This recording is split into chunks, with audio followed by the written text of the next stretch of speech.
میں ایک بڑی اہم شخصیت کے ساتھ محو گفتگو ہوں. اب یہ اہم شخصیت جو ہے وہ اہم شخصیت نہیں ہے جو ٹاپ کے اوپر ہیں. یہ اہم شخصیت کے دوستوں میں سے اہم شخصیت ہیں، اور میرا ان کے ساتھ ٹکراؤ ہو جاتا ہے. اور جب ٹکراؤ ہوتا ہے تو میں اس موقع کو غنیمت جان کر جو ہے وہ جانے نہیں دیتا، میں روک لیتا ہوں. میں کہتا ہوں کہ جی میری تھوڑی سی کچھ عرض ہے، بلکہ کچھ سوالات ہیں، اور وہ سوالات ہو سکتا ہے آپ کے بھی ہوں، اور وہ سوالات کے کچھ جوابات مجھے چاہیے. اور اس حوالے سے بڑی اس وقت پریشانی اور کنفیوژن ہے.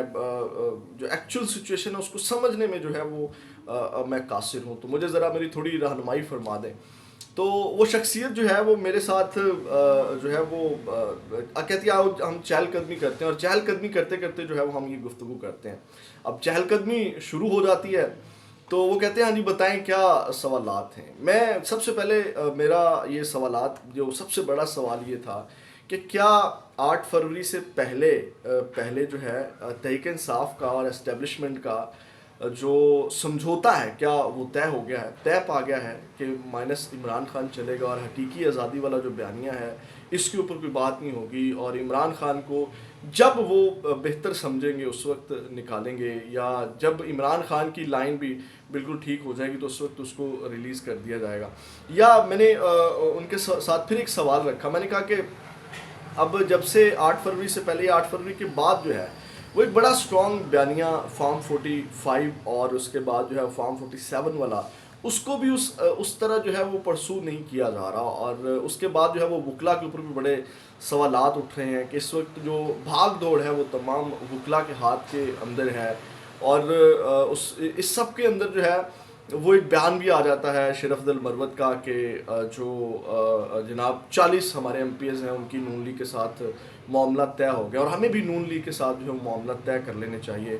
اور اس کے اندر جو ہے وہ حماد اظہر اور جو اپنا میاں اسلم اقبال ہے ان کا بیان جو ہے وہ مختلف ہے. میاں اسلم اقبال اور حماد اظہر جو ہیں وہ کہتے ہیں کہ نہیں جی تمام ایم پی ایس متحد ہیں اور وہ کہیں نہیں جا رہے. تو یہ چل کیا رہا ہے؟ میں نے کہا یہ ذرا مجھے بتائیں، اور تاکہ میں اپنے ویورز کے ساتھ جو ہے کچھ چیزیں جو ہے وہ میں شیئر کروں.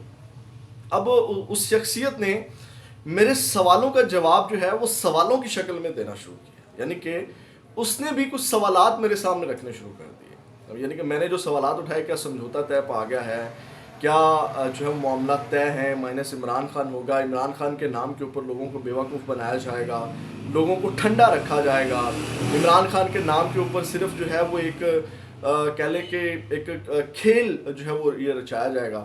تو میرے سامنے انہوں نے کچھ سوالات رکھے، میں آپ کے سامنے رکھ دیتا ہوں. میرے سوالوں کا جواب انہوں نے سوالوں کے اندر دیا.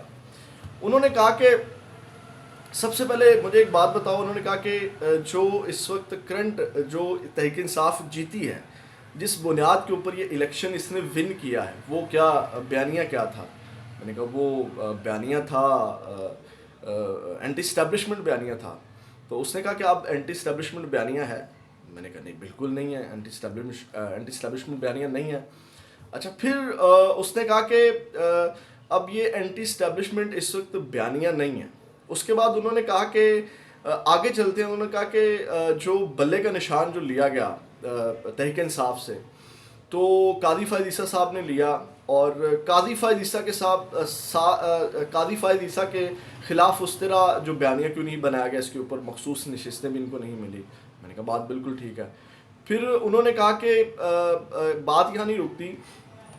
پھر انہوں نے مجھے کہا کہ آپ مجھے ایک اور بات بتائیں کہ اس ساری صورتحال کے اندر، اس سارے سینیریو کے اندر، انہوں نے کہا کہ مجھے ایک اور سوال کا جواب دیں. میں نے کہا جی پوچھیں. انہوں نے اس کے اندر کہا کہ اب یہ جو سینیریو چل رہا ہے، یہ ساری جو چیزیں چل رہی ہیں، اس میں جو ہے وہ جتنی بھی صورتحال اس وقت بنی ہوئی ہے، اب مجھے یہ بتائیں کہ پھر انہوں نے مجھے کہا کہ آپ بتائیں کہ جتنی بھی موو چلائی گئی پاکستان تحریک انصاف کے خلاف 9 مئی کا بیانیہ بنا کر کے، اور اس سب کے اندر جو ہے وہ پاکستان تحریک انصاف کو سائڈ لائن کرانے والا کون تھا، اور وہ گھیرا تنگ کرنے والا کون تھا. اگر پنجاب کے اندر دیکھا تو میں نے کہا جی وہ محسن نقوی تھا، اور نگراں وہ وزیر اعلیٰ تھے، انہوں نے یہ تمام چیزیں کی.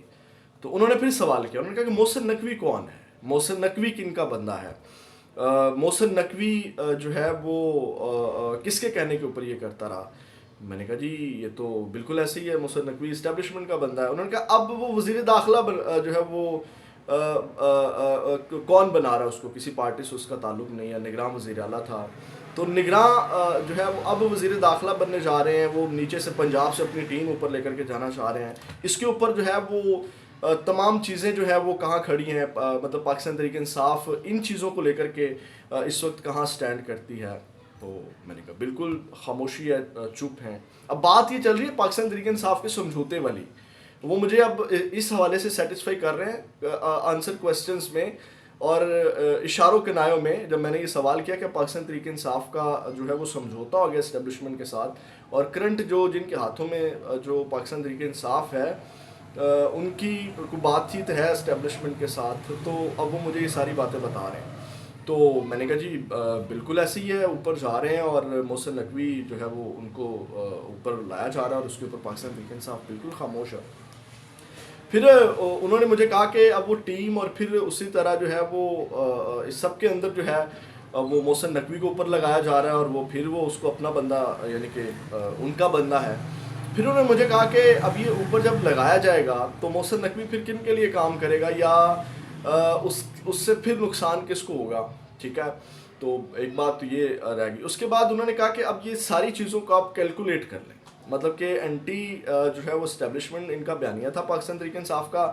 اور پھر اس کے بعد انہوں نے ایک اور سوال کیا جو میں کیونکہ اس کو میری میموری جتنی ہے میں اسی طرح آپ کے سامنے رکھتا جا رہا ہوں. مجھے انہوں نے ایک اور بات کہی. انہوں نے کہا کہ یہ سارا جو مینڈیٹ چوری کیا گیا، جو بڑی اہم بات ہے، سمجھوتے والی بات آ رہی ہے، جو فارم 45 اور 47 والا جو بیانیہ ہے نا، یہ انہوں نے مجھے پھر سوال کیا، کیونکہ وہ مجھے کہتے ہیں میں سوالات میں آپ کو یہ تمام آنسر دوں گا.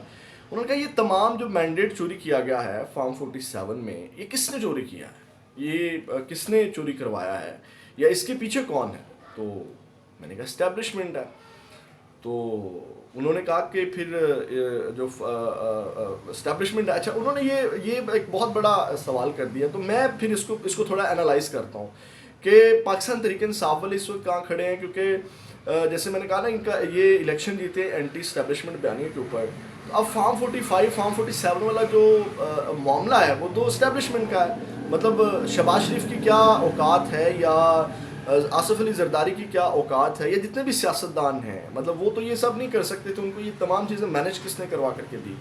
تو اس حوالے سے پاکستان تحریک انصاف کہاں کھڑی ہے. پھر بات وہی پہ ہے کہ سمجھوتے والی بات. تو یہاں سے پھر جو ہے وہ آپ چیزیں کر لیں. انہوں نے یہ مجھے سمجھانے کی کوشش کی کہ آپ صرف اس ایک بات کو لے لیں کہ یہ جتنا بھی الیکشن کہتے ہیں جو چوری ہوا ہے، اگر وہ الیکشن چوری ہوا ہے تو الیکشن چوری کنہوں نے کروایا، اور اس کے بعد جو ہے وہ کیا ان کے اچھا اب اس کو انہوں نے کہا کہ اب لنک کر لیجیے گا، جوڑ لیجیے گا، ڈاؤٹ جو ہے وہ کریکٹ کر لیجیے گا. اس میں قاضی فائز عیسیٰ کا رول بلے کا نشان لینے کی صورت میں، اسٹیبلشمنٹ کا رول تمام چیزوں کو الیکشن مینیج کرنے میں آر او اور یہ تمام چیزوں کا. تو انہوں نے کہا یہاں سے آپ اندازہ لگا لیں کیا ان تمام چیزوں کے اوپر جو ہے وہ بیانیہ ہے پاکستان تحریک انصاف کا اس وقت. یعنی کہ کھل کے جو اسٹیبلشمنٹ اس میں، مطلب کہ جتنا بھی انہوں نے کہا کہ محسن نقوی کے پنجاب کے اندر انہوں نے جو کچھ بھی کروایا پاکستان تحریک انصاف کے ساتھ جو کچھ بھی کیا، اس میں محسن نقوی انوالو ہے، ان کے پیچھے کون تھا، کیا اس کے اوپر پاکستان تحریک انصاف کا کوئی بیانیہ ہے. پھر جو قاضی فائز عیسیٰ، پھر میں نے اس کو لنک کیا کہ جب یاد ہوگا جب جسٹس سمرت آپ بندیال تھے تو مولانا فضل الرحمان صاحب چڑھ دوڑے تھے الیکشن کی ڈیٹ کے اوپر کہ الیکشن ابھی نہیں ہونے. تحریک انصاف والوں نے آڈیوز نکالی، پھر گندی گندی گالیاں، اور جناب پوری کمپین چلائی گئی. تو تحریک انصاف اس وقت مطلب قاضی فائز عیسیٰ کے خلاف اس طرح نہیں کھڑی.